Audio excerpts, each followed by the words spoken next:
మనమంతా Google use చేస్తాం. Google అనగానే మీకు ఒక లోగో గుర్తొస్తుంది. అది జీ అని చెప్పి రాసుంటుంది. చాలా కాలంగా ఇదే జీ మనకు కనిపిస్తోంది. అయితే ఇకపై గూగుల్ సింబల్ మారనుంది.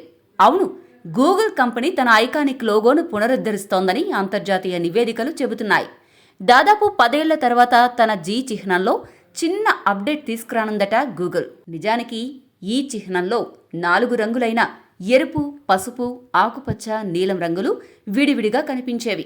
కానీ స్వల్ప మార్పులు చేసిన తర్వాత ఈ రంగులు ఒకదానికొకటి కలిసిపోయేలా చిహ్నాన్ని రూపొందించినట్టు తెలుస్తోంది.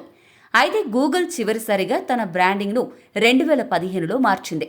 తాజాగా ఏఐ టెక్నాలజీ పెరుగుతుండడంతో అందుకు అనుగుణంగా ఈ మార్పు తెచ్చినట్లు నిపుణులు అభిప్రాయపడుతున్నారు.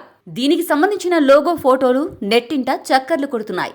అయితే లోగోలో మార్పు గురించి గూగుల్ ఇప్పటి వరకు ఎలాంటి అధికారిక ప్రకటన ఇవ్వలేదు. అయితే ఈ డిజైన్ రాబోయే కొన్ని రోజుల్లో అన్ని ప్లాట్ఫామ్స్లో కనిపించడం ప్రారంభమవుతోందని అంతర్జాతీయ వార్తలు నివేదిస్తున్నాయి. అయితే భవిష్యత్తులో ఈ company chrome, maps, Gmail, drive వంటి ఇతర ఉత్పత్తి లోగోలు కూడా మార్పులు వస్తాయా లేదా అనే దానిపై మరింత స్పష్టత రావాల్సి ఉంది.